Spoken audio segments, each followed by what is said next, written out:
So our minute taker is here in the room, and we might be checking in with them in order to get everything clear when we make motions or otherwise take action.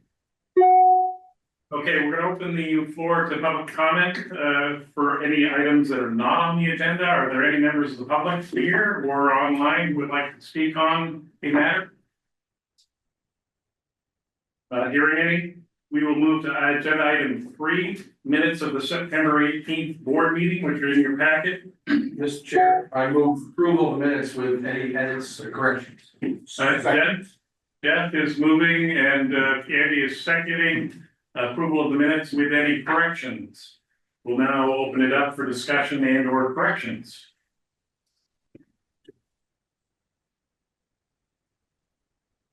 Catherine. Yes, on line 235, it says minute review when it should say, it's very just minutes review. And then line. Or was that minute review? Yeah, it's true. But and then line 240, Charlie's last name was not capitalized. Okay. Was that it for corrections? Yeah, that's it. Minute to minutes and Charlie Baker to capital B. Correct. Any other discussion on corrections? All those in favor, please say aye, raise your hand. Anyone opposed or abstaining, please speak up. Thank you. We're going to move to agenda item 4, the potential transit service changes with Clayton Clark of Green Mountain Transit. There you go. All yours, Clayton. Hey, thank you so much. And I want to start off by saying how incredibly sorry I am that I missed this update last time. And I may be able to manage a transit agency, but apparently I can't manage my own calendar. And so apologies that that this was missed last time. And I'll try to make it up for you today. And so I just want to confirm that I had roughly 40 minutes planned. And does that still sound good for today or excellent? And so what I want to do is give you some background and but then open things up for discussion, because I enjoy talking with people much more than I enjoy talking at folks. And so I want to let you know about 2 particular items. One you may have seen a lot in the news about, which is our potential service reductions, and something that you may not have heard about, which is a study that's ongoing about GMT and where it provides its service. And so I think I want to start off with GMT and where it provides its service, because that will be a little bit shorter. And so during the last legislative session, the transportation bill was kind enough to give GMT some additional funds, about $635,000, which we really appreciated. It's going to be helping us limit the service reductions that I'll be talking about later. But as everybody knows, when you get money from the government, usually they want you to do something. And so in this particular case, what they wanted us to do was to evaluate our service area. And so if we look backwards about 20 years, we had an experience in Vermont where a lot of our rural transit providers were financially struggling. Some of them declared bankruptcy, somewhat without much notice. Others were kind of headed in that path. And so you saw Green Mountain Transit, which was CCTA at the time, which had a mission that was just providing the local urban service in Chittenden County.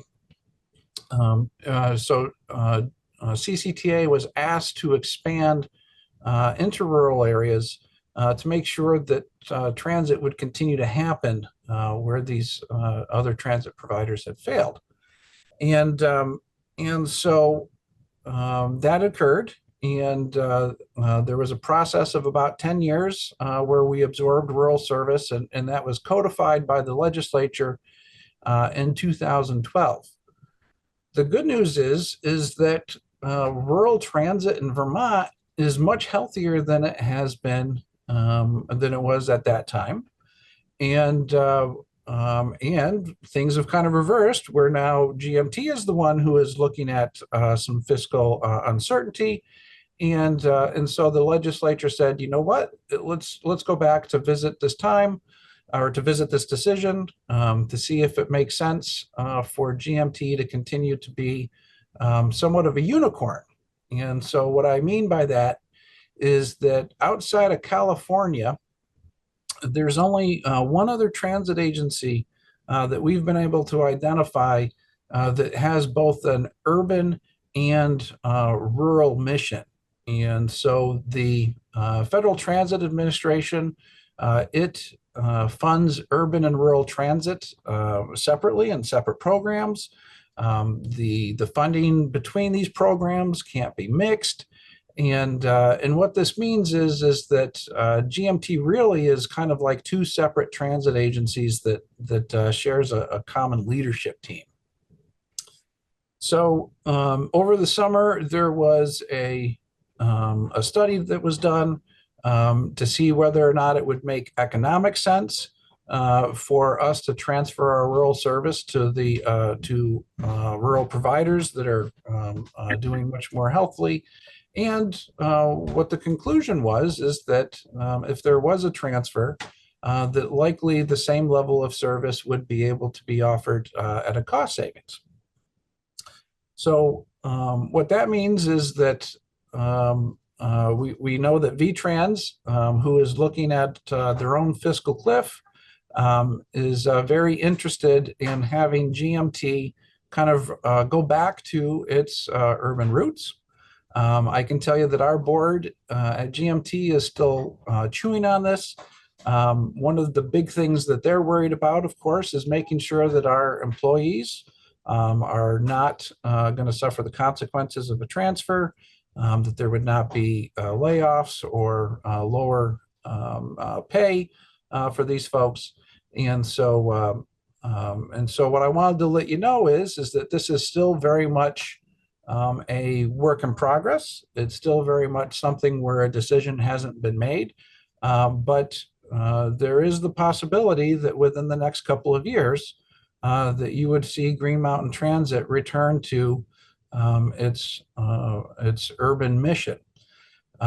Separate from the finances, one of the things that GMT is aware of is that we had an organizational assessment that was done this past year.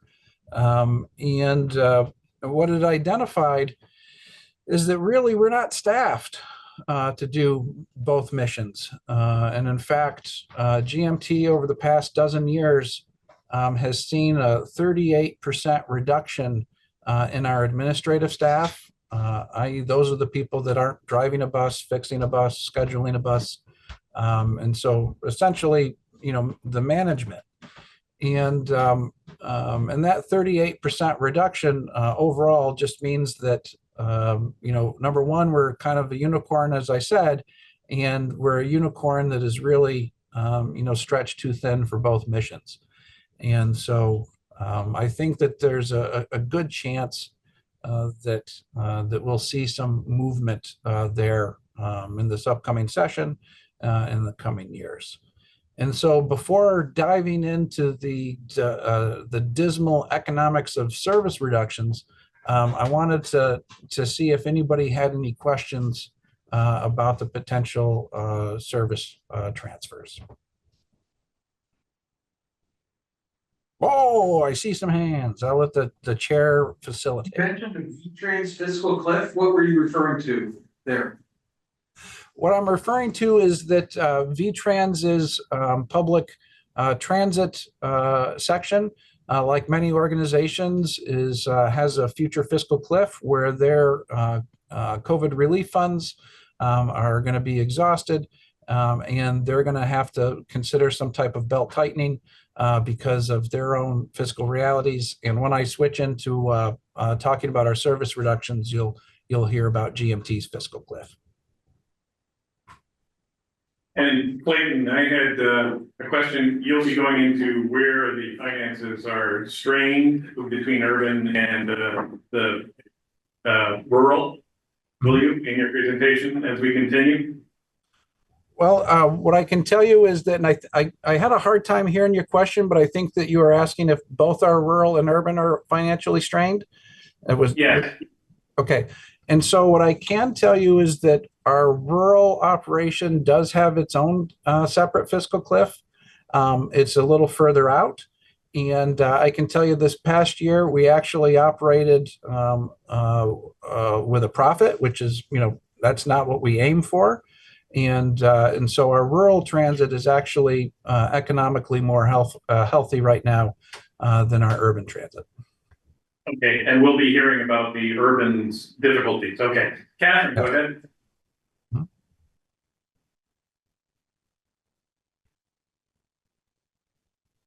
Good. Catherine, you're muted.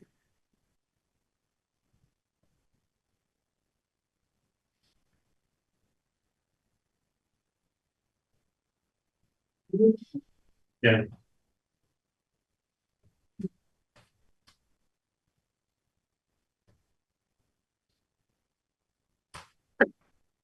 There you go. Yep. Yeah.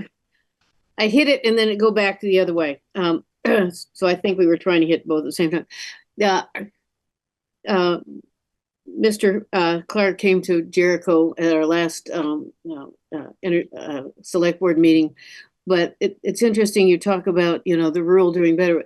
But when we had the Tri-Town committee with Jericho, Underhill, and Cambridge trying to do something to foster rural transit locally, there wasn't any way that we could have done that. The grants were turned down and things like that. So how does the places they're going to lose transit entirely do something about having local transit to be able to connect to one of the other lines that Green Mountain covers?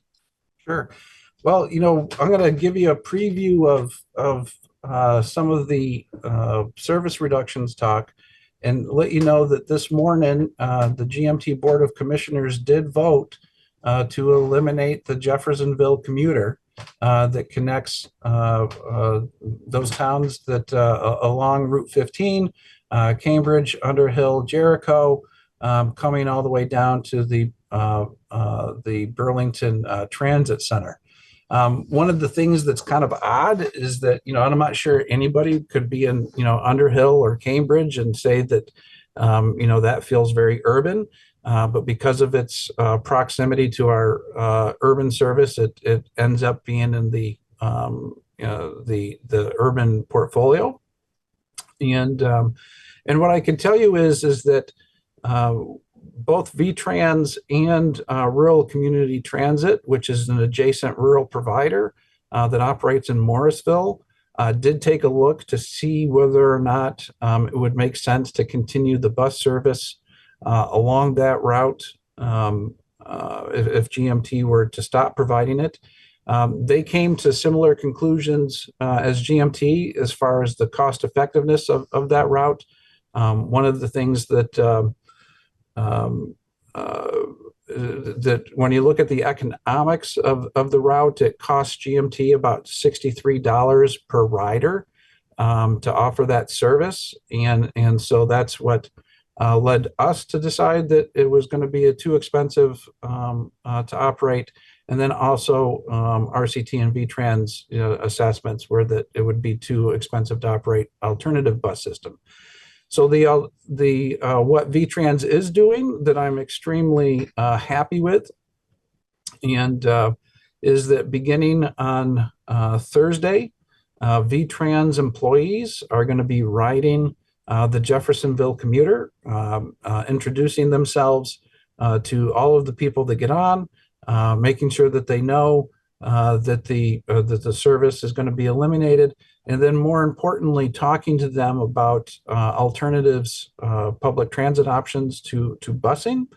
And specifically, they're going to be talking about van and carpooling because there already is an existing van pool that connects that area to Essex Junction. And so the hope is that the people that use that service, it's an average of about 12 people a day, that those folks would be able to find alternative means of connecting to the urban network. As far as, the long term, like perhaps getting another bus service, that would be something that would really probably fall on VTrans, and would be sort of convincing them that the investment is needed, and so I think that would be the pathway. Thank you. Thank you.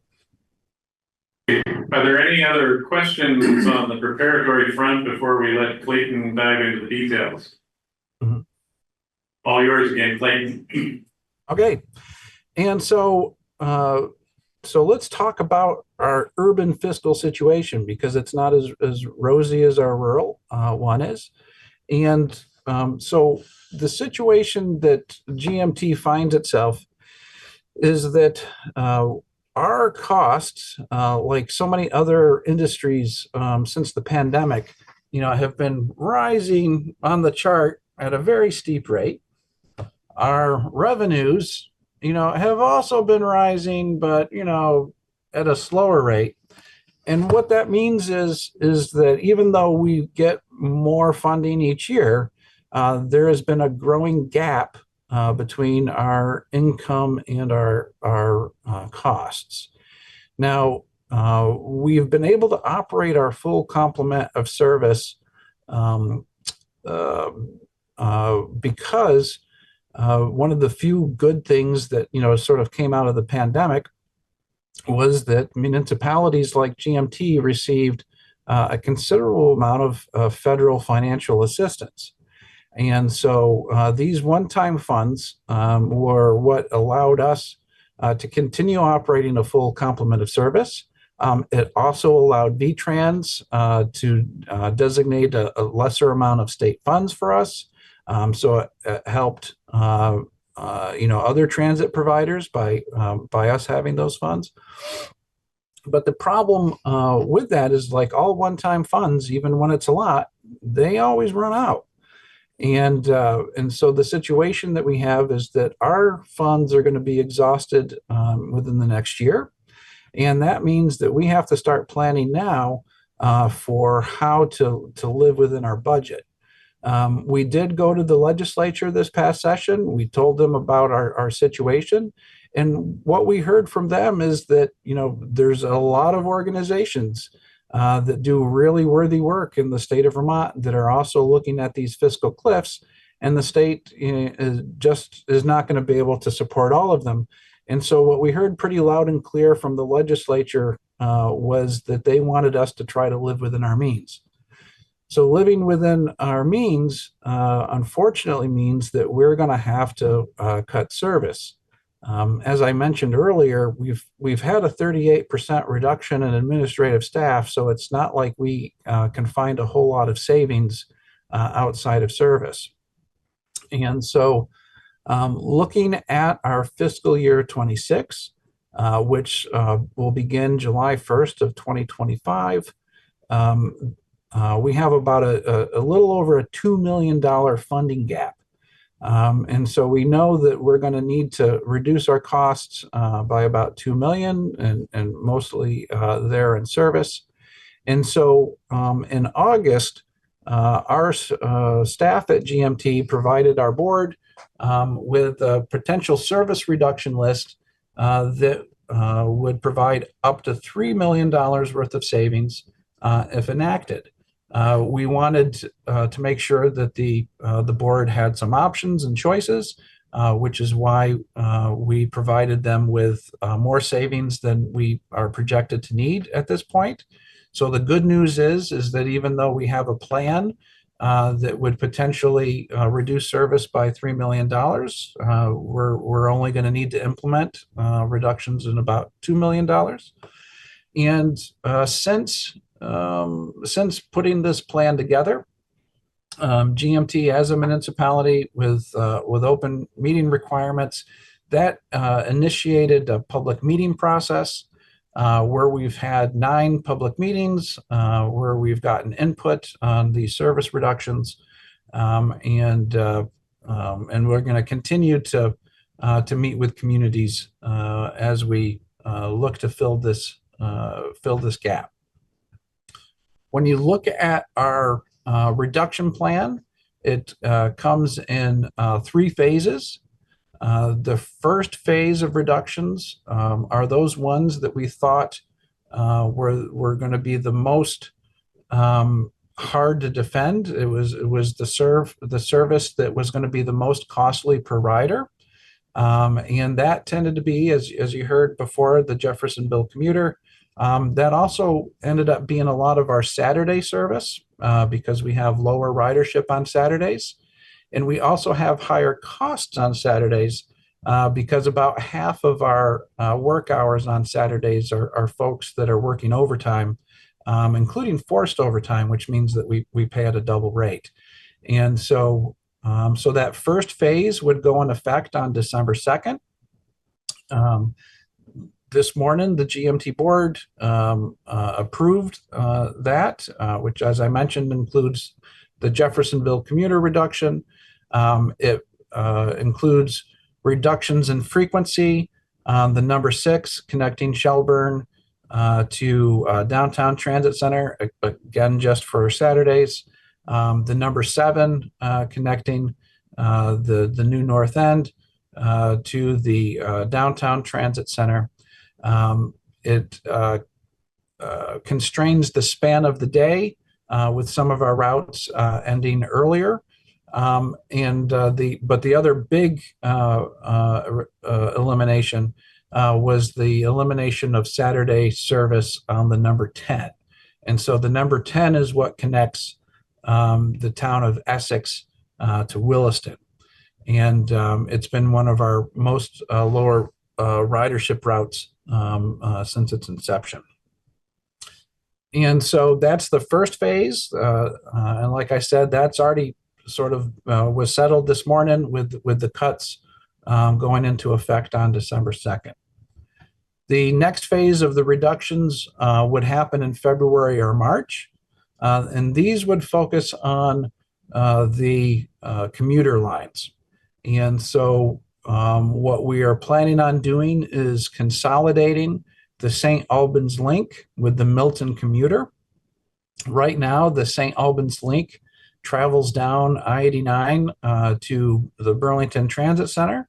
Running parallel to it, you have the Milton commuter that operates down Route 7 and also brings folks to the Burlington Transit Center. What we're going to do is have the route operate on Route 7. It'll add about 5 to 7 minutes for the St. Albans trip by making this change. But that means that we'll be able to consolidate those services. We'll actually have a service improvement for folks in Milton because right now their only real option is traveling inward to Burlington, southbound. And with this new setup, they'll be able to go northbound to St. Albans as well. Because right now, if you wanted to use public transit to get from Milton to St. Albans, you'd have to do it through Burlington, which obviously is not very time efficient. That will also look at the Montpelier link. We expect that we're going to have reductions there. Although our local urban service has pretty much rebounded its ridership numbers from pre-pandemic, the commuter routes are still, below 50% their pre-pandemic levels. We believe that this is a long-term shift because of the migration to telework for folks means that traveling to the workplace is not going to happen every day or maybe not at all. And so we need to adjust those service levels to match the ridership. Then looking forward to June of 2025, that's when the bulk of the local services would be cut. There is the possibility that we would see the total elimination of 3 routes. Again, the 10 that connects Essex to Williston would possibly be eliminated entirely, not just on Saturday. The number 8 that connects the north end, not the new north end, but the old north end of Burlington to the downtown area and what's called the City Loop. And then the number 11, which connects the downtown transit center to South Burlington and the airport. And so 2 of those lines had previously been identified by VTrans as being underperforming based on ridership levels. And so, you know, those would impact far more riders than our other reductions to date. And so those are what we see as being really, you know, the most onerous of the reductions. We timed these out strategically. Number one, it does take us time to implement these changes. So, you know, trying to do them all at once would be, you know, very difficult. But we also wanted to make sure that we gave time to be saved, for lack of a better word, in the sense that when we were at the legislature this past year, and we said, hey, you know, we may have to cut, you know, up to $3 million worth of service, you know, it was hard to get people very interested. You all will be shocked, but now that we have a potential cut list, there's a lot more legislators that are very interested in public transit. And we're hearing that they're getting calls from their constituents. And so I think that, you know, that there may be an intervention that's coming. I don't want, you know, the legislature, you know, told me specifically that they want me to live within my budget. So I'm not going to, you know, I heard them loud and clear, but they also need to hear, you know, what the impact of their decision will be. And I do hope that they then reconsider. One of the things that I'm very hopeful about is that there seems to be an understanding at the legislature this year that the issue of public transit goes beyond the transportation committee. You know, the transportation committees are focused on transit financing because public transit is financed through the Federal Transportation Administration, FTA. And, you know, so that makes sense that, you know, that committee is focused on the funding. But when you look at who is actually impacted by service reductions, you know, the Transportation Committee doesn't really have a human constituency the way a lot of the other committees do. I'm really heartened to hear that we've already heard from the chairs of the House Human Services Committee, the House Healthcare Committee, the House Economic Development Committee, that they're all like, oh, we want to hear about how these service reductions are going to impact our operations. And I think that that this is going to make this a much broader issue. And, you know, I think about the fact that, you know, $2 million, it's a lot of money, but it's not really a lot of money. And so my hope is that when perhaps VTrans, when perhaps you know, other legislators that are more involved with appropriations sort of see this groundswell of interest, that they'll realize that you know, service reductions are probably you know, not a good overall approach because of all of the different myriad ways that transit you know, helps. And, you know, we're talking everything from, you know, getting people to the methadone clinic every day to getting people, you know, to support, you know, climate mitigation and, you know, everything in between. So I am optimistic And you know, all leaders have to be somewhat delusional in order to get out of bed and come to work every day. And so maybe, you know, I am, you know, a little delusional to be optimistic on the same day that we had to cut some service. But today also just happened to be the CATMA conference. That's the Chittenden Area Transportation Management Association, which my good friend Charlie Baker is the chair of that board. And so they have a summit each year where they talk about transportation issues. And there was a lot of legislators there, and they all seemed really concerned about this. And so I'm hoping that we're going to have a happy ending. And that was way too much of me talking to you. I'm talking way too fast because I'm totally wired, because my first meeting this morning was at 7:30 this morning with our board meeting. And so I hope that I didn't lose any of you.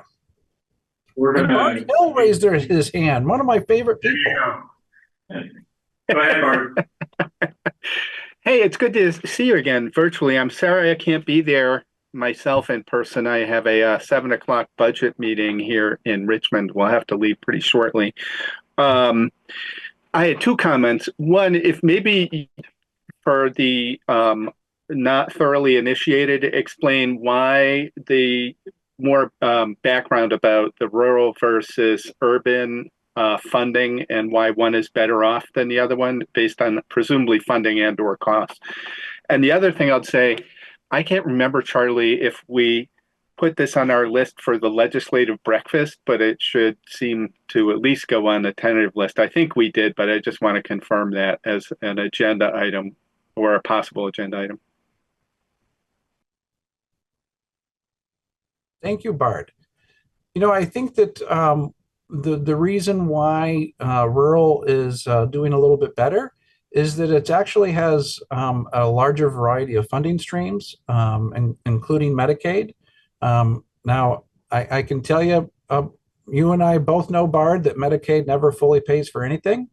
And so, you know, but there have been some recent improvements with Medicaid reimbursement rates, kind of similar to the improvements in long-term care reimbursement rates. And so, you know, I can tell you that one of the reasons for our health has been that. And so, yeah. And then what else do we want to talk about? Because I think I have a question here. Jeff? Can you speak in terms, since you say that rural and urban are two separate pots of money?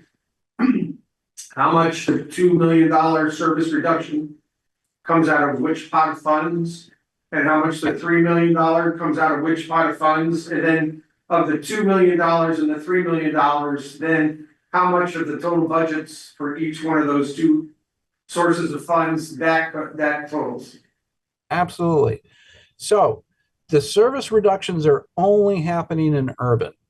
And so there will be no, and so essentially that means the Chittenden County, although the Jeffersonville commuter did go a bit into Lamoille, and some of the link service is urban and some of the link service is rural. And so this would only apply to the urban link service. And that's going to be confusing because for our riders, they just know it's a GMT bus. It's pretty much looks like the same bus, whether it's urban or rural, but some of those trips are paid for by the rural agency and other trips are paid for by the urban agency. When you look at our overall total budget, we just actually did a budget adjustment this morning. Our overall budget is about 30 million, and that's just for operating. Capital is funded separately, and about 20 million of that is our urban operations, and about 10 million of that is our rural operations. And so thinking about a $2 million delta out of our $20 million budget, you know, it's about a 10% gap. The problem that we have is that with so many of our costs fixed, a 10% budget gap actually results in much more than 10% worth of service that would need to be cut in order to in order to get the savings necessary. Andy Watts? Yeah, hi Clayton, good to talk to you again. Just wanted to mention to you that at the Vermont League of Cities and Towns annual meeting, the maintenance of existing transit routes was added to the legislative policy. So you do have the League of Cities and Towns going to bat for you as well. Thank you. And Ted Brady was at the CATMA conference today, and had a nice little chat with him. And so I really appreciate the league support. One of the things that, again, it's why I'm optimistic, is that we have a really good problem right now, which is that there are so many organizations that want to help us that we're struggling to keep up with, all of them. And so having the league's help, we had UVM Health Network, just jumping on board yesterday. So I'm so appreciative that such a broad spectrum of people and organizations in the state really, sort of get on how, transit is how many other things get accomplished. Clayton, I have a question. If you can give us some thumbnails about how we're doing at GMT for the urban portion with electrification, biofuel, hydrogen, whatever you're doing, and do we have any gas combustion buses, diesels left? And maybe what's the percentages of each, and what's the quick thumbnail for that? Sure. And so we definitely have diesel. One of the things that I would encourage you to think about when it comes to a city bus is it's more like a ship than it is a car. About a third of our fleet is over 12 years old. So there's, they're big vehicles that are, made to last a long time. And so what that means is that it's going to take us time to migrate to a low-no vehicle, and low-no is just a term that we use in public transit for low or no emission. We have right now 7 electric buses. 2 of them came in about 3 or 4 years ago. They are excellent paperweights. They have not really worked out very well. And if this were like sort of a true pilot, we probably wouldn't have continued on, but there's been advances in the technology. We received 5 new electric buses this past year. We're finding that they're working much better when it comes to range. They're still having problems with reliability. Right now, 3 of the 5 of them are non-operational, and so that's a real problem. Because you don't have that type of out of service with a standard diesel bus. I'll tell you that the reason why we've gone down this pathway is that the subsidization for electric vehicles is 90%, and which means that VTrans and we only have to come up with the 10%. Thankfully, because they're like $1.1 million for an electric bus. I can tell you personally, if I could take the 5 electric buses that just came in and sold them so that I could put that in my operating funds, I would totally do that. But of course, capital and operating shall never mix in transit. And we have a projection to receive up to 17 more electric buses in the coming years. I'll get to the question in just a second. One of the things that's going to be a challenge for us is that the FTA has made it pretty clear that they're not interested in funding internal combustion engine purchases moving forward, and so this means that we're going to have to come up with a new strategy. I think that knowing hindsight is always 20/20. I think that if I could go back in time I would probably work with VTrans to say, you know what? Let's let them figure out the bugs on the vehicle, the electric vehicles before we, dive in with 2 feet. Let's focus on an existing proven technology like propane, which has real improvements for emissions, is a transitional low-no type, but is also only costs about the same as standard diesel. Which means that instead of having 17, new electric buses coming in, we could have had 34, propane for roughly the same amount of money.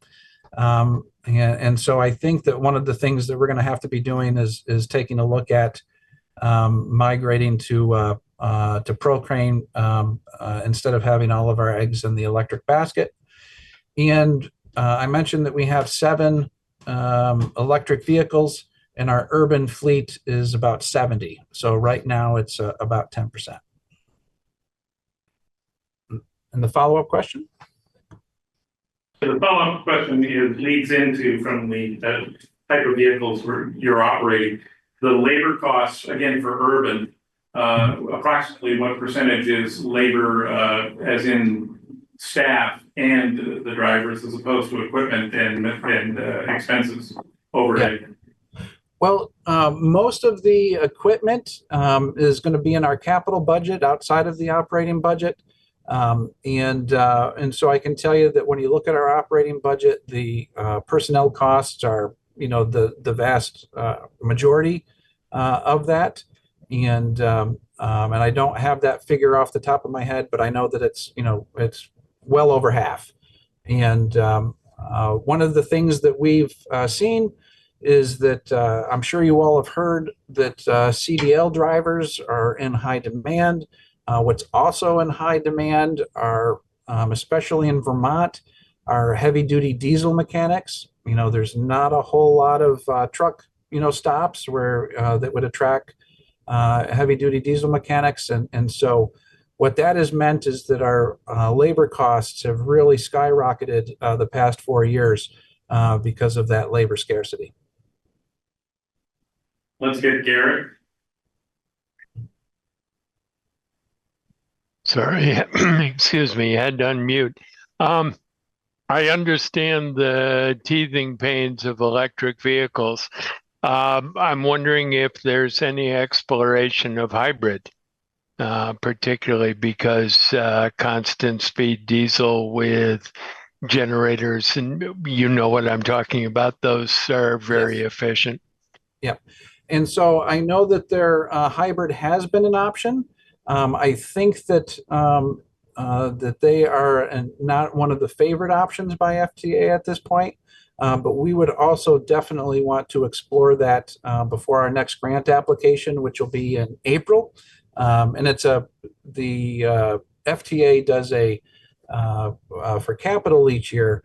It's a grant application. For the operating funds that we get from the FTA, it's just they give us a set amount of money based on our performance metrics and our population. But for capital, it's an actual grant application each year that we submit in the spring. And we're going to have to really, go through all of the applications that are available publicly to see what FTA funded, what they didn't fund, to make sure that we, pick a pathway that they seem comfortable with. And just anecdotally, I've heard that hybrid is not, something that they've been super excited about. Too bad. Thank you very much. Thank I you. have 2 more questions, and I don't want to belabor you, Clayton, but one was at a city council meeting in South Burlington. We saw a presentation in which they were tweaking some of the routes to their own devices.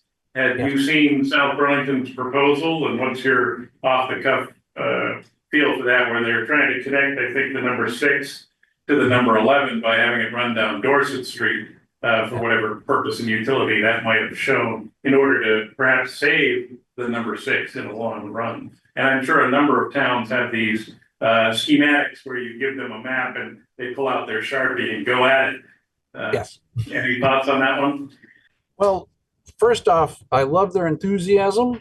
And I have to tell you, they really did pretty good homework. The people that they worked with to come up with their plan, were probably a little smarter than the average bear when it came to transit, which means that their recommendations, were pretty good. One of the things that I've expressed to them is like, hey, I love your enthusiasm.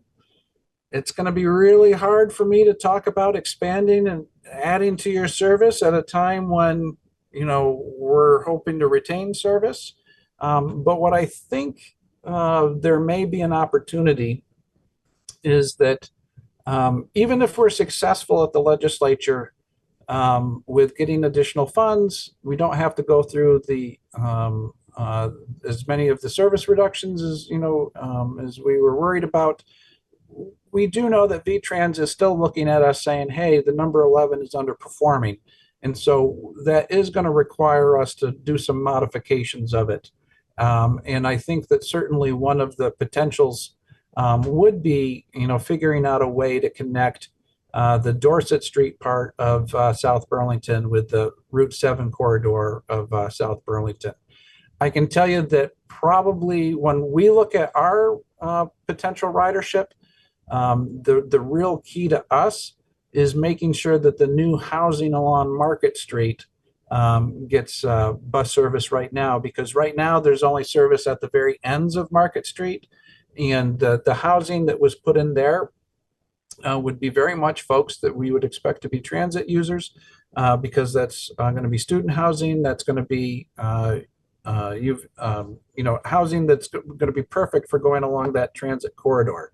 So I think that what you would likely to see first is us making a connection to Market Street. And then after that, if we have a possibility to connect to the Route 7 corridor, we will.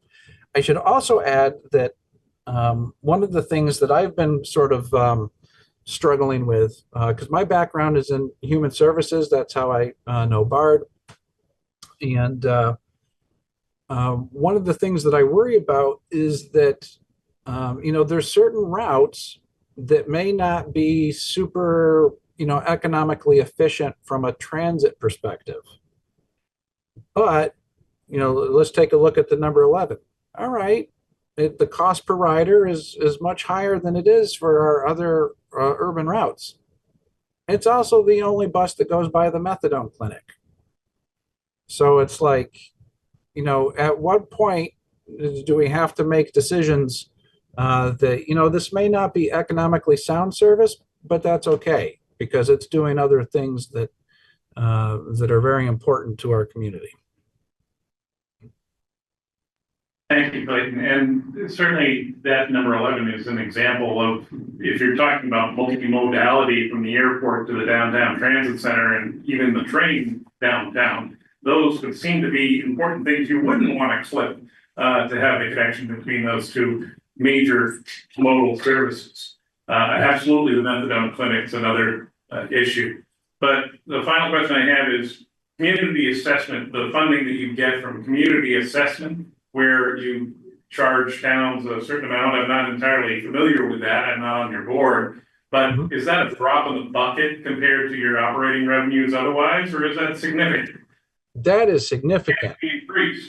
Yeah. And so one of the things that is really different about our urban municipalities compared to the whole rest of the state is their contribution to public transit.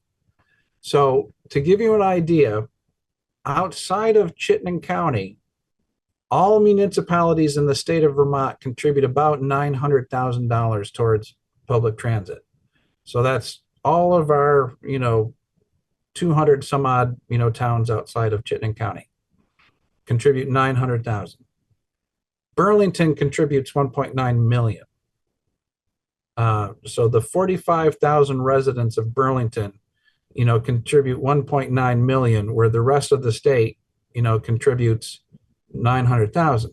Now people will say, well, of course, that's because it's an urban, transit system. It's moving a lot more people, but that is, a significant burden on Burlington and our urban committee, our urban members. And it's one of those things where it's kind of strange because when you look at our urban revenue, this year about 3.9 million will come from municipalities and about 2.6 million will come from the state of Vermont. Usually that's flipped. Usually you would see the state of Vermont, providing the higher amount, and municipalities, providing less. And so that's, one of the things that I've been spending my time talking to legislators about is that, these urban municipalities are already contributing, very considerably towards these costs. And that we can't just keep looking at these communities, to fill the gaps. Thank you. Anyone else? Then thank you very much, Clayton. We appreciate your time and information, and we wish you luck with the legislators, as I'm sure you're going to be not only fending them off, but also the number of people you mentioned who are organizations that are trying to get involved and help. I wish we had more administrative help and assistance in getting back to everybody. On my first week of GMT last year, I was like, oh, I'm so excited, my new job. I want to send all the legislators a message saying that I'm here and I can help them with constituent services. And I drafted this wonderful letter. And then I looked around and said, hey, who can stuff these envelopes? And then I stuffed the envelopes. And I'm like, oh, I guess this is the kind of organization I'm in, is that I'm going to be stuffing my own envelopes. But, and that's what happens in Montpelier as well, I'm afraid. So we're all operating on the dime. Can I just add two things? One, Clayton, thank you so much for coming tonight. That wasn't one of the two things. But one is, I expect this will be a topic at our legislative breakfast in December. So I'm just putting that on the radar. I think it's the morning of December 12th, Clayton, if you want to take a calendar note. And then secondly, just so all the board members know, in this year's work program, we did increase the funding passing through us to GMT. I think we were at like 420 or 40,000, and we're up to like 600,000 now. So just so I think we're trying to do our little part that we could to help them manage the situation. So I just wanted you to all know that.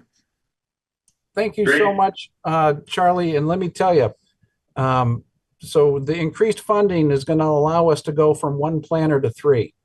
And man, that is going to make a huge difference. And it's actually probably going to help us rein in costs, because the reality is that one of the reasons why our costs are so high is because we don't have the capacity to really manage it well.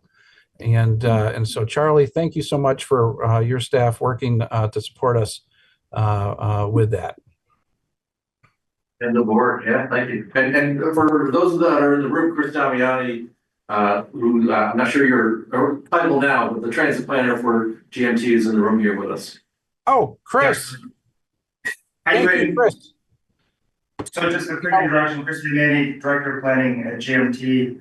I've been at GMT 5 years, and I come from a land use and transportation planning background from other RTC in the state. So I am so happy that Chris is now our Director of Planning. I'm looking forward to seeing what he's going to do with the new troopies.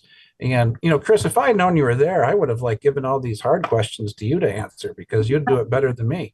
So. Last finding is that effective forum? No, we're good. Thank you, Clayton. Let's start voting if we lose our quarter. Okay, we're gonna move to agenda item 5, draft fiscal year 25-28 TIP. That's Christine. That's me. All right. Melanie's just getting set up here. Is she maybe going to sit at the table? I'm gonna take Melanie's spot. Oh, you're going to be Melly's spot, okay. Yeah. Need to ask for who's support.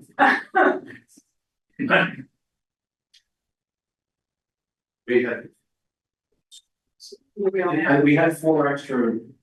Yeah, but we're down 2 now, so we have 1 plus 1. All right.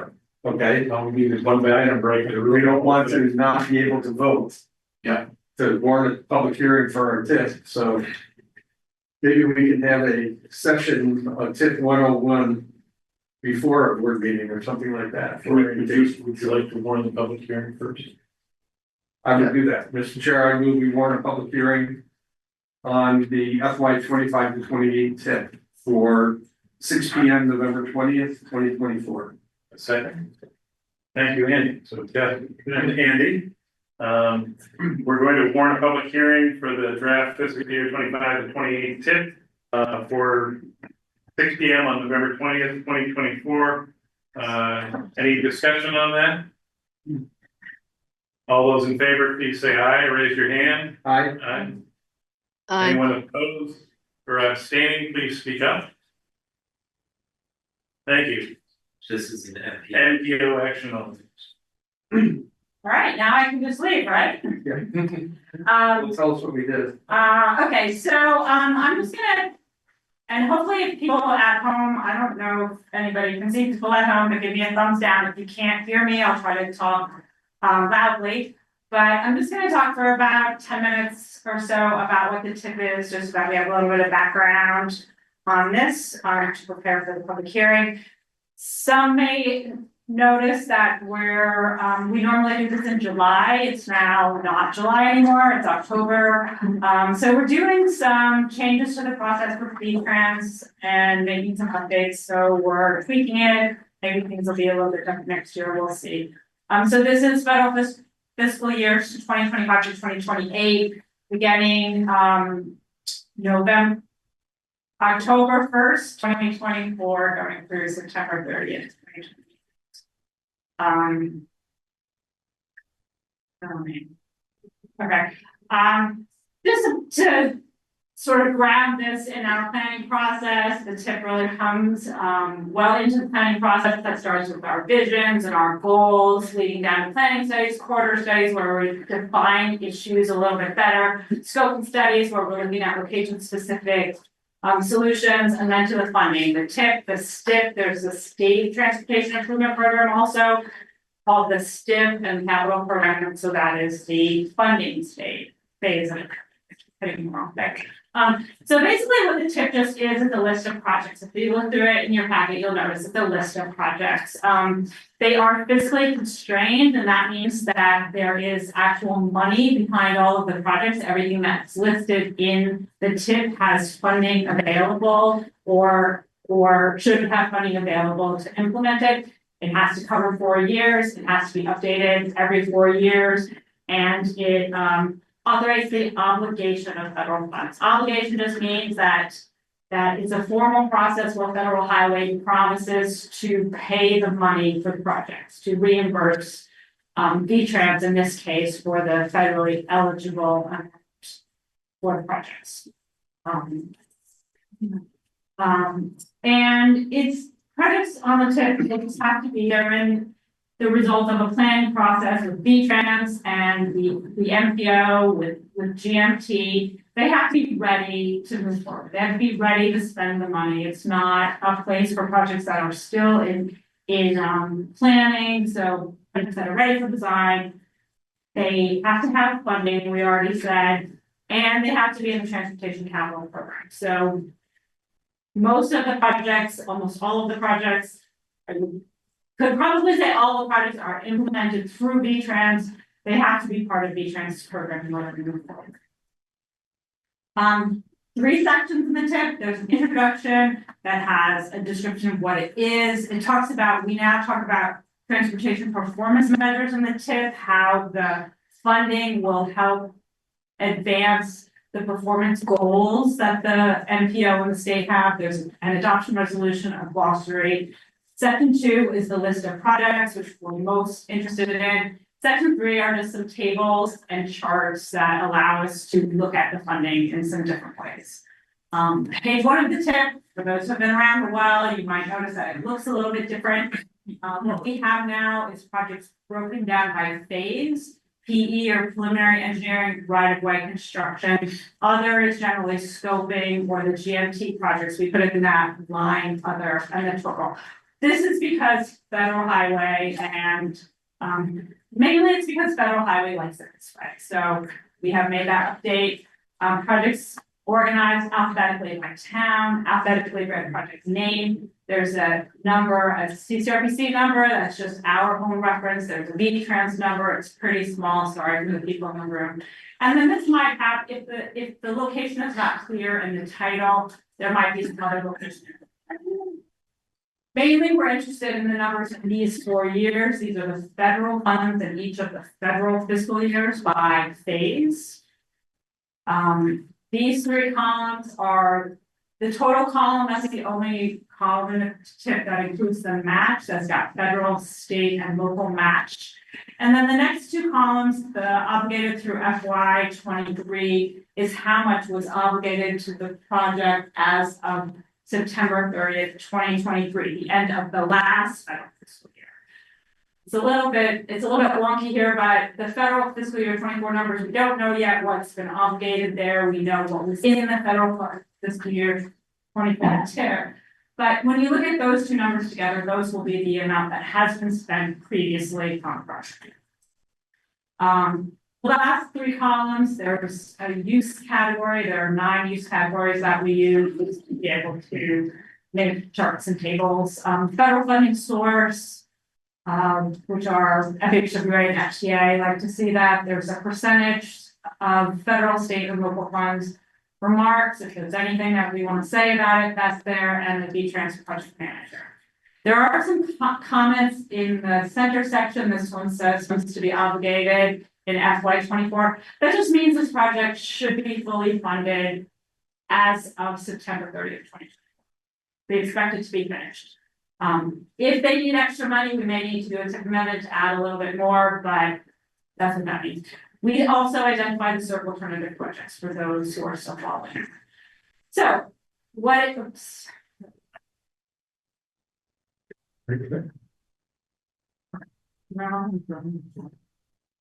Okay. So this is the what's the conclusion of it, I guess. I'm not again, but this TIP is very large compared to what we've had in the past. 108 million in 25, 115 million in 26, 92 in 27, 83 in 28, total of 598.7 million. So this chart shows how that compares with past years. So you can see it's still quite large. Something that you might notice in this chart is that there's variation in the size of the bar charts. We don't get a set amount each year. The TIP amount is based on the projects that are ready to spend money. So we work with V-Trans to develop that. FY23 went up by a lot. That is sort of in timing with the IIJA, the Federal Transportation Bill, that put a lot of additional money in. And it's also a time of large projects. So those 2 things resulted in some large projects coming to Chittenden County. That would be Exit 16, Champlain Parkway, the US 2 bridge over the interstate in Richmond. Those are kind of the largest of them in those years. It's more like a circuit.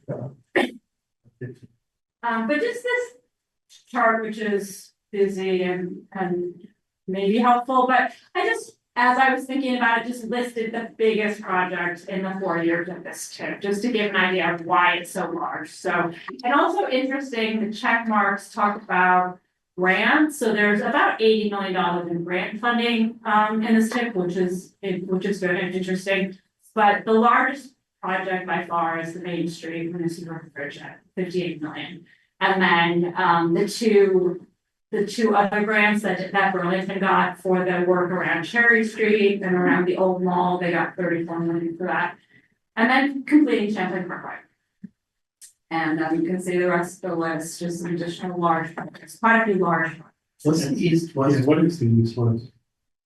Oh, that's the bridge over the interstate. Sorry, that's the bike head bridge in South Burlington. Oh, south. South Burlington.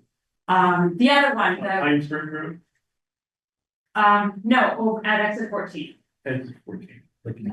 East, yeah, the east-west alternative transportation crossing. I should have had South Burlington in the title, but that is the exit 14 bridge. The other one, the reconnecting downtown Burlington are down to the Burlington grant. So these are all hot items within the next 4 years. Yeah, Question. How do increasingly frequent biblical levels of flooding and all the washouts all over the state affect this? This is just the biggies that have been in queue for a while. Who's paying for everything else that's going on out there? yeah, so that's still future planning. Some of them will be, so the federal funds that come from federal highway for the roads, those aren't reflected in the TIP, but they will be emergency relief funds. But certainly the project development moving forward is gonna have more projects like that. We're not seeing them yet. But Just to make that crystal clear, there, USDOT comes with disaster relief funds on top. So I think like after Irene, I think we got about 100 million of DOT funds that helped restore a lot, even though they probably had to use some of the available funds immediately, but then they got reimbursed. So there has been historically a lot of money that has come in to the state after those. Let no disaster be unused.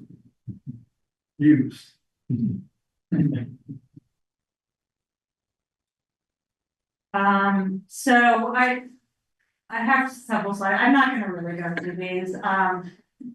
Just listing the different types of categories and the number of projects and the dollar amounts. The sidewalks and paths are really bike ped awards, transportation alternative awards, and raise grants. These are all grant projects. Bridge preservation, there's a lot of bridge projects in this TIP. The Main Street Bridge is the largest one we talked about, and several interstate bridge projects. Intermodal, there's a park and ride in Colchester that will be done. Interstate projects are just in our TIP, we don't actually vote. We don't actually, they're not part of the constraint, They're right? not part of our constraints. And I didn't, well, I didn't really define constraint. Yeah. Keep it out there. New facility, major roadway upgrades, Champlain Parkway will be finished, Crescent Connector is almost finished. Exit 17 is underway, so a lot of these are really moving and hopefully will be done soon. I just want to know Rail Yard Enterprise, which I think I saw you had in there 17 million. I was at Burlington City Council a couple meetings ago and they had an over $50 million estimate now. So I don't know if that will really be able to move forward. Yeah. Can I vote Burlington out of our NCO? Yeah. I'm not losing urban, I don't know. Yeah. What's in the TIP here is reflecting what is in the current, in V-Transit's current project management system, so it's the latest estimate that they have, that's not saying it's the latest estimate, and certainly that will have to be updated. Paving, we have fewer paving than typical, finishing up some large paving projects, and then there's more coming in the future. Right now, roadway corridor improvements, we talked about Church Street, side streets project. And those are just like this two parts of the same project, 2 grants for around the Cherry Street area, reconnecting down in Burlington, and also the church streets, side streets. Exit 16 is finishing and some others are getting started there. Safety truck operations and ITS, these are mainly intersection safety. And there's many that I've particularities are called moving forward. Transit, 70 million for transit. Can you unpack the CMAQ? CMAQ is, Congestion mitigation, air quality. that's a federal program that goes to Green Mountain Transit and. So like, for example, I think it's 2/3 of, say, the Wilson route, is, funded via CMAQ funding. When that route expanded back in the early 2010s. So this is a funny program that really mainly was created for areas that don't meet air quality goals.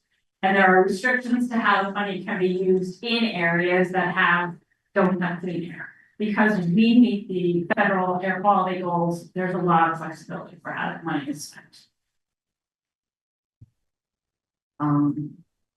So the transit it's formula fund that comes directly from FTA, it's the CMAQ, it's FTA grants and the funds that comes from.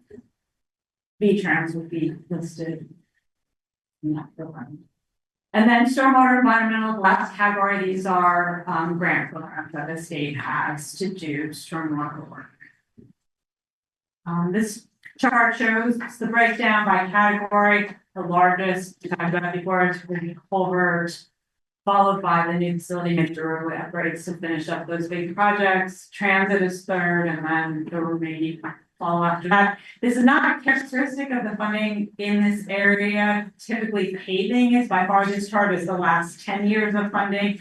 Usually paving is our largest and transit is often the second largest funding when you look at it over time. And the last thing I'm going to talk about for those who follow the CERC highway, though that I must say this, so the CERC highway was canceled in 2011. At that time, there was a CERC task force that met for about 3 years and developed a program of about $90 million of projects, 34 projects in 3 phases. So we do want to keep track of those. We have completed, I think there's 9 bullets on the top. Those are the projects that have been completed. There are 2 remaining phase 1 projects that are both under construction, Crescent Connector to be completed soon. It is, correct. I will. They cut the ribbon. To be honest. But yeah. What do you mean, they cut the ribbon pretty early? Landscape, Landscape. final tweaks. And then at 16, there are 3 more phase 2 that are all in the tip for construction. Phase 3, these are all also in the tip. Now, the telephone poles and the lighting we've I done know. 2 ways, is that going to be on there? It's one of the alternative projects. I'm sorry, is it? As you go from over the dam onto Right, to it, they put the telephone poles wider. widen the. Oh, yes, And so that's yes, part of an alternative project for the search. that is the last bullet to an industrial avenue. Phase 3 projects. Phase 3 projects, yep. Okay. Took a lot of trees down. Yes, they did. That is adding a center turn lane, two-way turn lane in the center. And there are a handful that have not yet been started of the phase 3 circle turn.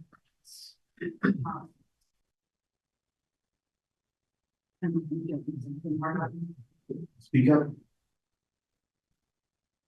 We got any more votes today? Anybody with questions for Christine? We've already taken the action on this item. If there are no other questions, we will move on. Thank you, Christine. We are going to item 6, Basin 5 Technical Basin Plan Conformance Letter. Well, there are judgments. Oh, you're right.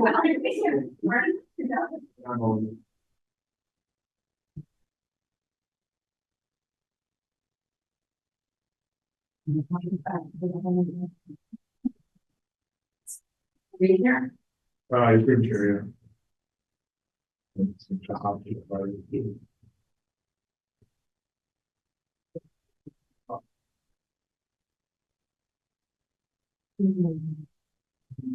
September, it's coming. Yes.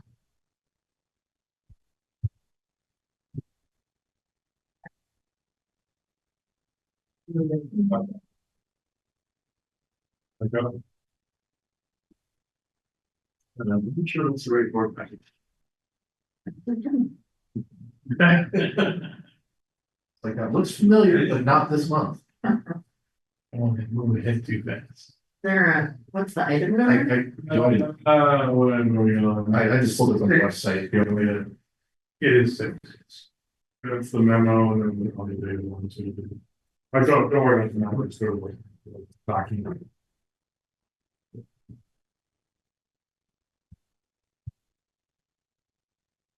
Yep, that's it. That's it.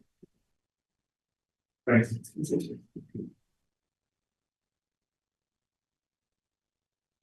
Thank you, Mr. Chairman, and members of the board. So I'm Dan Albrecht, Natural Resources Program Manager here.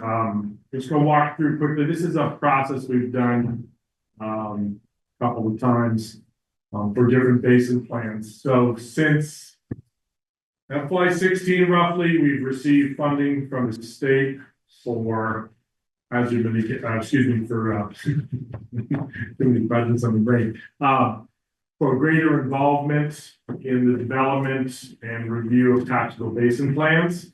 One of the tasks, in addition to helping collect feedback through our Clean Water Advisory Committee and provide input to the basin planners, is we also do a conformance analysis with the regional plan.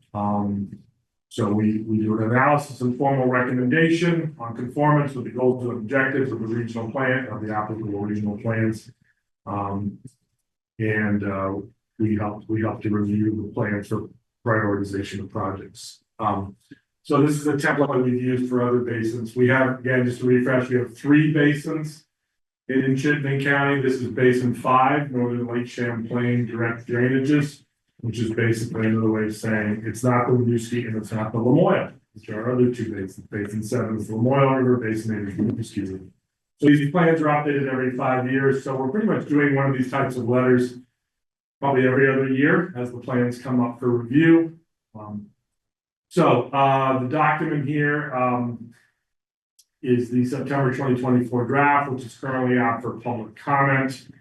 And then we look at that basin plan in relation to our regional plan. So this letter, this is again, similar template. What we use is we describe our ECOS plan, our regional plan, the 2018 document. There are outlined the 17 goals, and then highlight the most applicable goals, ecological systems, the public safety one, working lands, land use and infrastructure. And then there are 2 key strategies, number 3 and number 4, improve safety, water quality, and habitat of our rivers, streams, wetlands, and lakes, and increase investment in and decrease subdivision of working lands and significant habitats and support local food systems. So all the so the next part is just sort of I won't go through this whole checklist, but the key thing about the basin plans is there's a lot of data in there and water quality samples from lakes and rivers and describing all the different challenges. But in the end, all the basin plans can conclude with something called the implementation table. And that's really sort of the best part of the document to go to and say, okay, what are the recommendations for the next 5 years that the state, in partnership with the municipalities, the RTCs, the natural resource conservation districts, the watershed groups, and the general public provide on that input. So there's agricultural objectives and strategies these are all by sector. In the agricultural sector, we'll get into that one too much, but it is consistent with our strategy 3 about best practices for ag. Developed lands, stormwater is a big one there because it references stormwater master plans, which many of our rural towns have. Of course, we have our MS4 permittees, which is our 9 municipalities that's subject to that permit. So it talks about supporting implementations of projects there. There's a general goal of addressing the 3-acre general permit requirements. There's social marketing about good practices, pick up your dog poop, don't fertilize your lawn, etc., mulch your leaves, and addressing other issues. So again, quite consistent with 2 of our goals, and of course strategy 3, which is again is a catch-all one. So that's the developed lands, stormwater. The next one, developed land roads. Of course, we're very involved in this. Chris Duvenier does all our work up in the towns and municipal roads, general permit compliance, updating REI, road erosion inventories. And the next one is sort of working on this whole issue of private roads and how to address those. Again, a lot of we right out of our strategy 3 is quote, we work with municipalities to implement the MRGP, phosphorus reduction, the MS4 permits, and develop lands part of the 3-acre permit, so-called. The wastewater issue, of course, is just helping to promote upgrades and better treatments. A lot of these recommendations here have to do with community-based systems as well. DEC encouraging that. and all. So again, consistent with our other strategies. The river strategies have a lot to do with, we talk a lot in our coastal plan about river hazard protection and conservation of vulnerable areas and protecting water quality by avoiding certain constraints, wetlands, etc. So the state has quite a few recommendations with the river section. Then there's one for lakes as well. Again, we're less involved in this, but to the extent that we promote water quality and non-regulatory protection measures, conservation efforts, etc. And then similarly with wetlands, we're not heavily involved in that issue, but we do promote it. Again, working with our towns to avoid wetlands. And then lastly, same thing with forests as well too. But we do have a strategy that talks about protecting forest blocks and every key habitat and all. And last but not least is the basin. This basin plan is consistent with our top action in number 5. It's in our ECOS plan here about assisting the state and municipalities in implementation of the Lake Champlain total maximum daily load. So based upon the analysis above, this is a letter that you guys would adopt and approve. The board of directors of the CRPC determines that the draft Basin 5 capital basin plan is in conformance with and supportive of the 2018 Chittenden County Coast Plan. We're just looking for a motion to submit this letter. Quick question for you, Dan.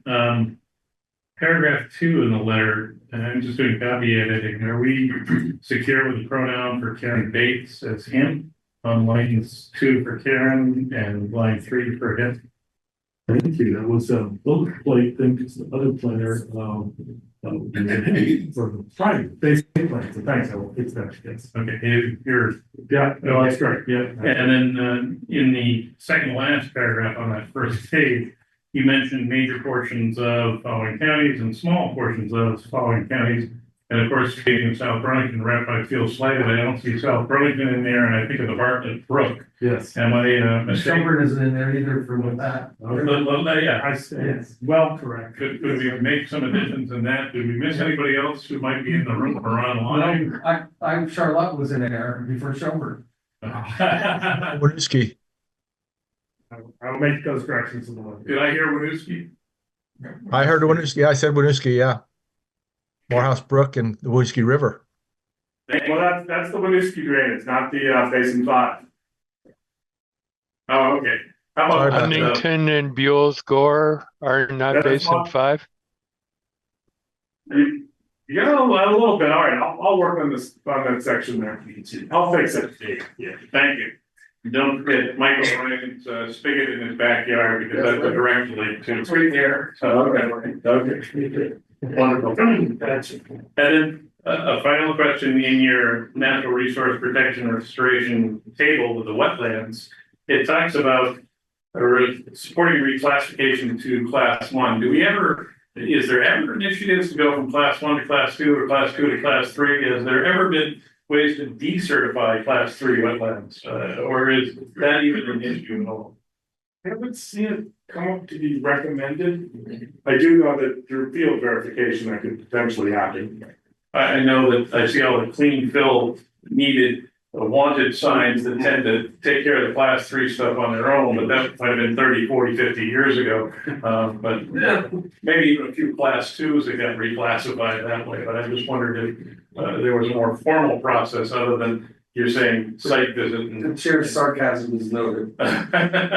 It would have to be like, as a development proposal would have to happen on the land.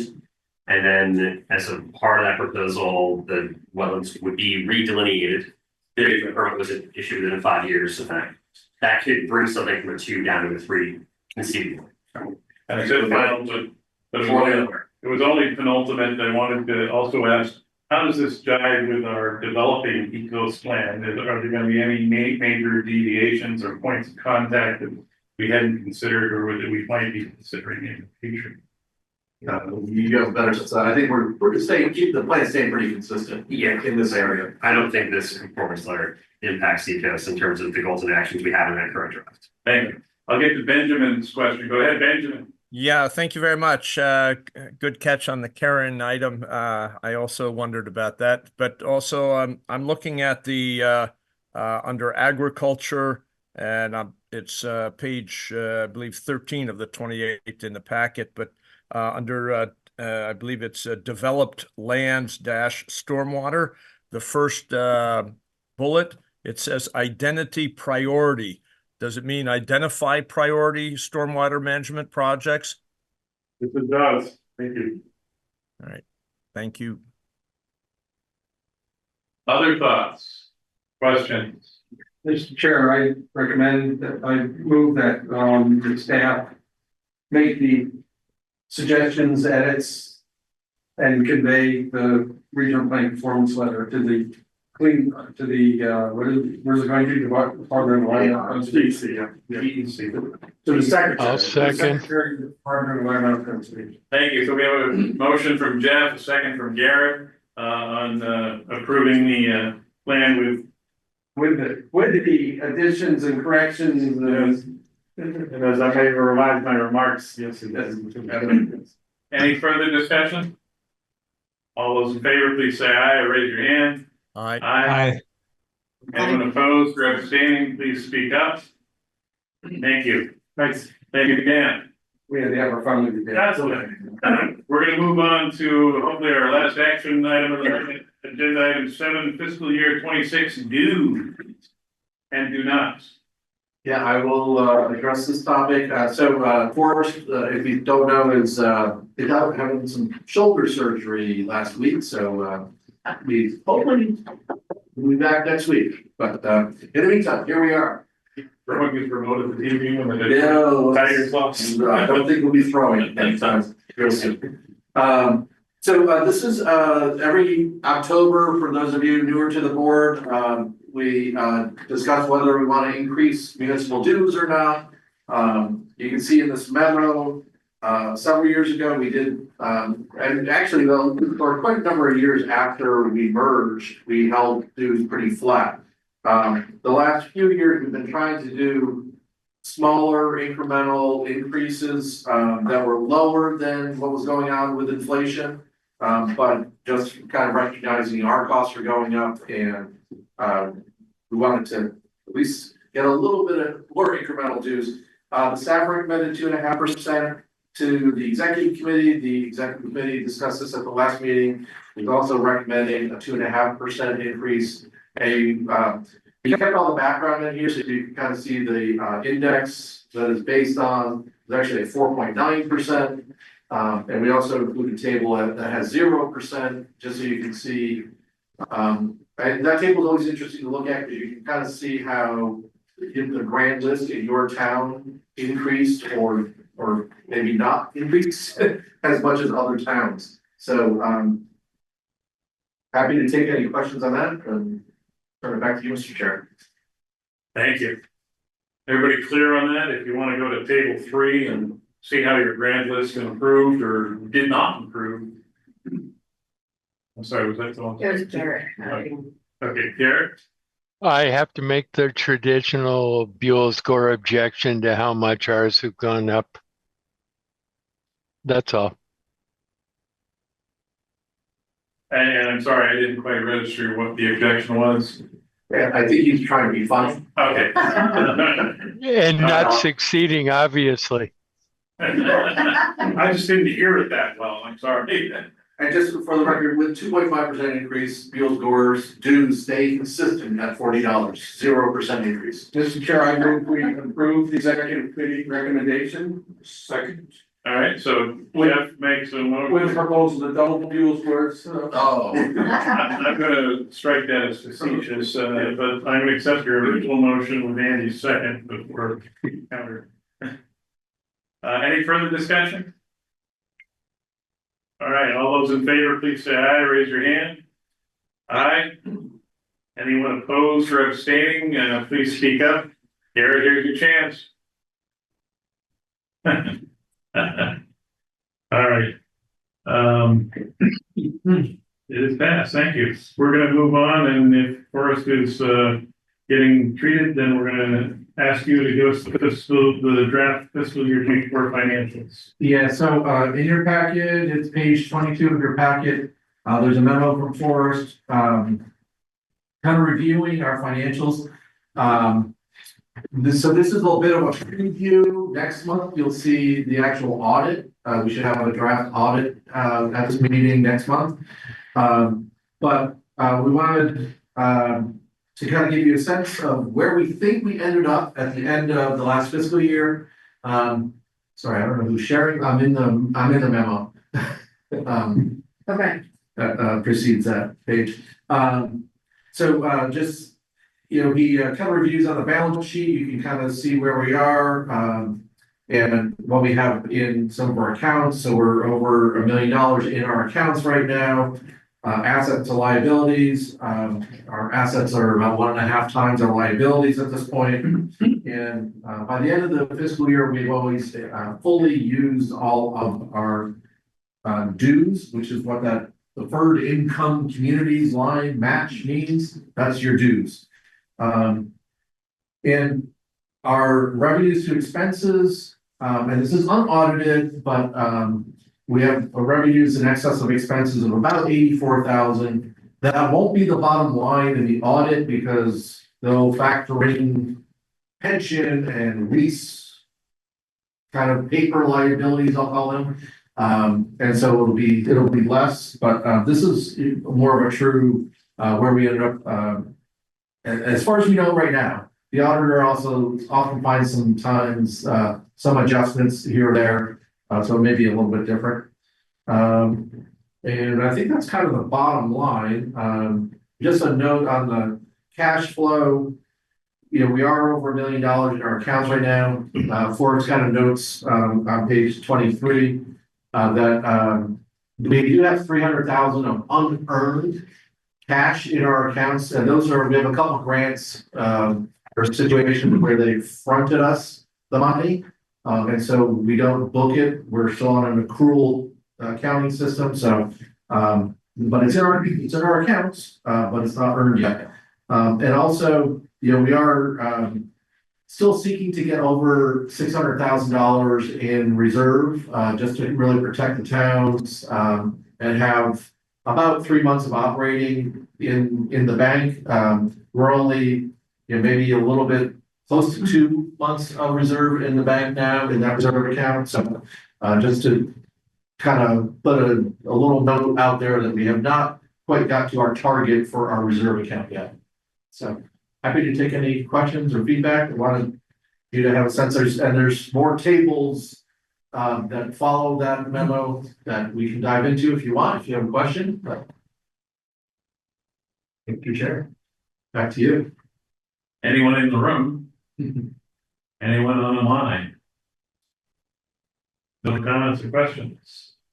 I'll just make the comment that it's as good a position that we have ever been in. And to see the reserve balance up over $400,000, not recognizing we're a much larger organization than we were 20 years ago, but that's a real tribute to the financial management team of our organization. Don't go earn that $300,000. It's in the bank account that we haven't posted this revenue yet. Double it, in other words, yes. Thank you. All right, we will move on to agenda item 9, equity update. Is Ann Nelson is still with us? Patrick, you haven't put you to sleep yet? Yeah, nice to be in person. It is great, thank you. Let's see what I have for you all today. So I am working with 2 UVM interns at the moment, one undergrad student and one graduate student. And they are helping on projects related to digging into Abenaki history in Vermont and helping me kind of forge some partnerships and relationships with members of the Abenaki community.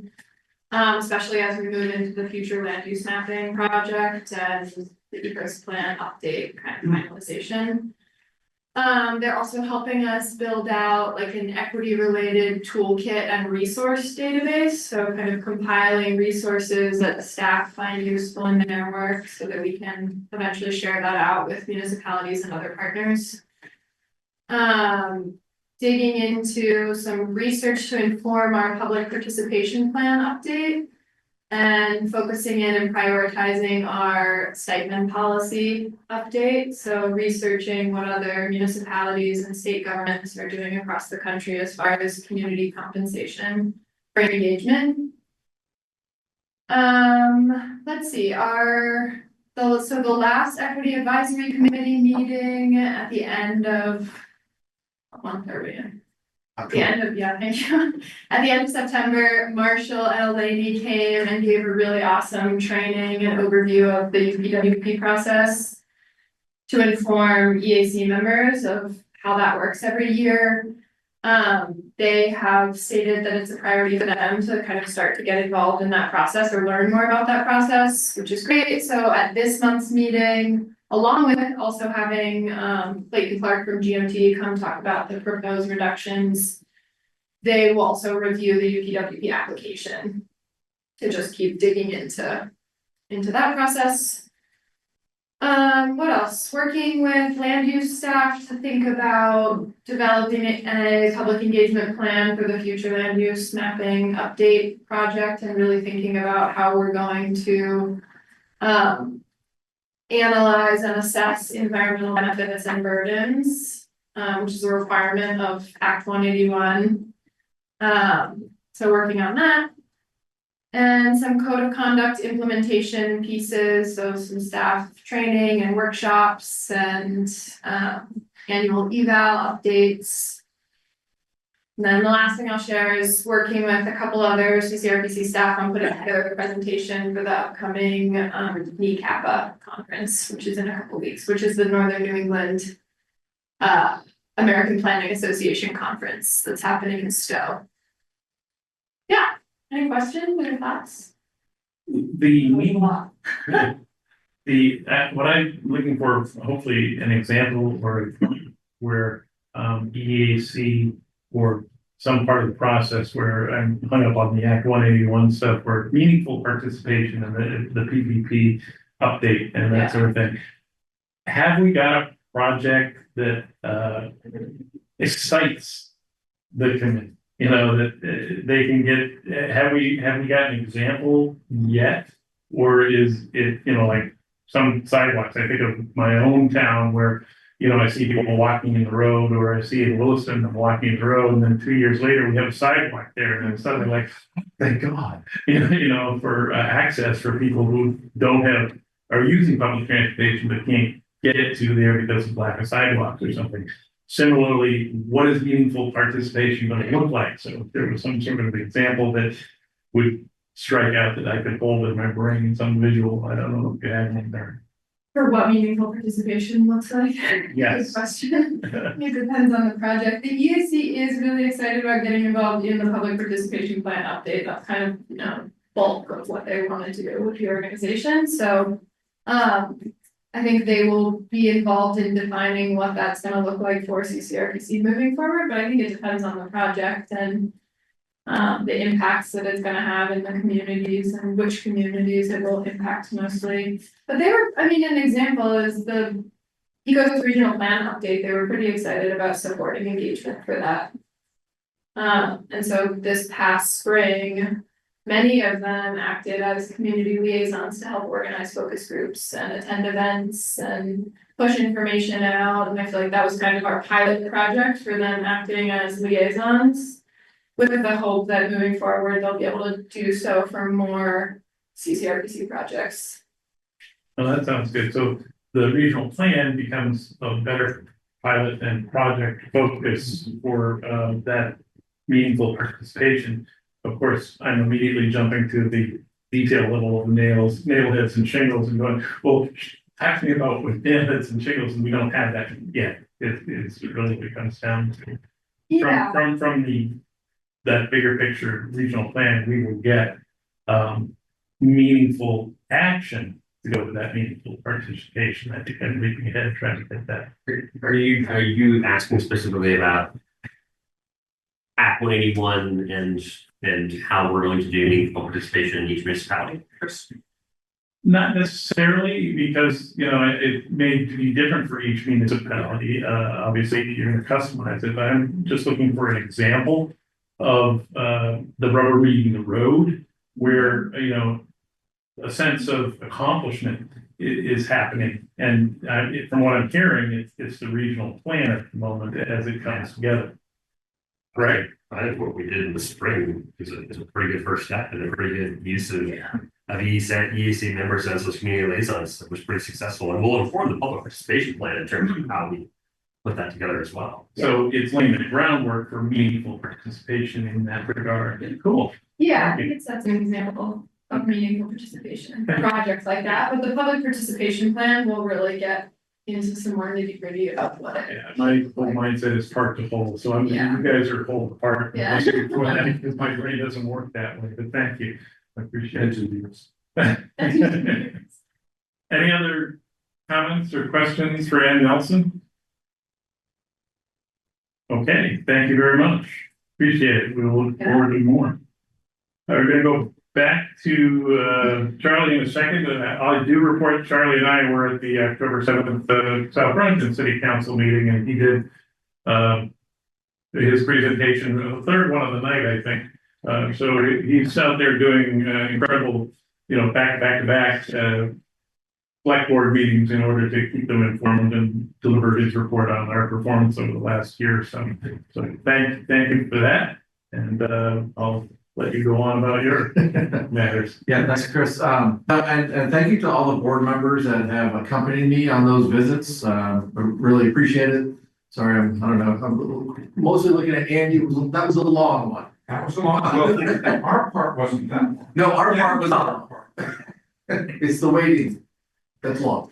Yeah, only, this is about the quickest I've gotten through them. I think I only have 3 more towns to get to, so appreciate that, appreciate the support of that. So yeah, that was item B for my report. Item A is just thank you also to board members that have completed that kind of I don't know, I should ask Emma. What was that called? That I want to. CCRBC survey. Yeah, the survey. And you have until the 18th, so you have 3 more days if you haven't filled it out. So. Exactly. So Emma, I'm hoping you'll send a reminder tomorrow. We don't know who filled it out because it's anonymous. So apologies if you already filled it out and you get a reminder email, please delete. But if you haven't filled it out, it's a good reminder.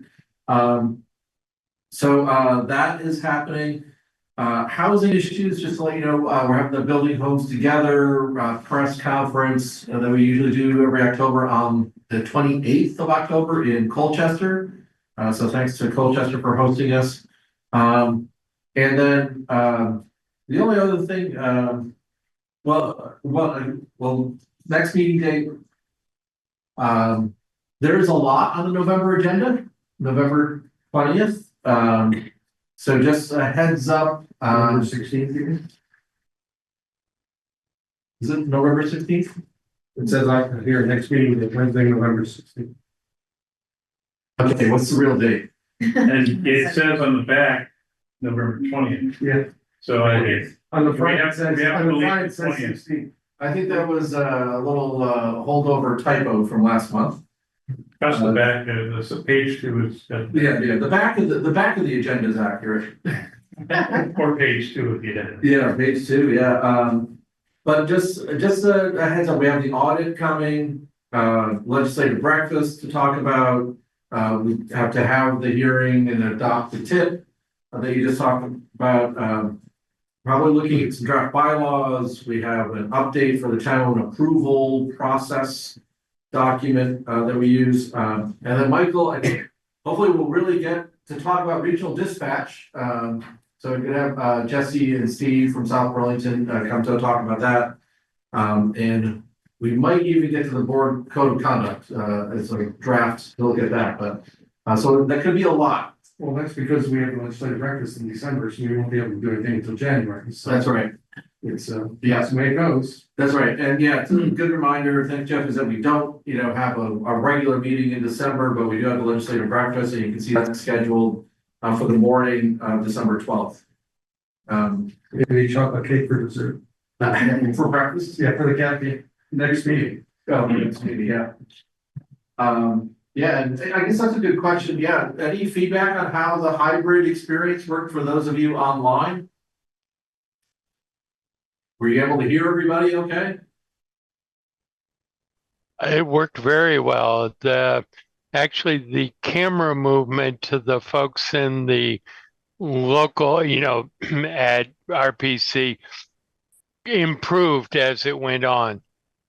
Maybe, I don't know if it's software learning or a person learning, but no, it worked quite well from here. I'm currently in Maine, or else I would have been there. And we got rid of our group. So we're getting thumbs up from online participants, so that's good. Okay, any, Yeah, and Chris, I don't know if you want to like, but we, you and I had a conversation that we might try to do. You know, we get together for our annual meeting in June. We get together for the legislative breakfast in December, so we might try to do like in between quarters, September, March, as in person, March. the snowiest month? March could be dicey. So, but anyway, I think that's what, Chris, you were thinking about, and so. Sure, although the Farmer's Almanac promises a warmer than usual winter this. Oh, well, good to know. Yeah, that's all I got. Thanks, Chris. Good.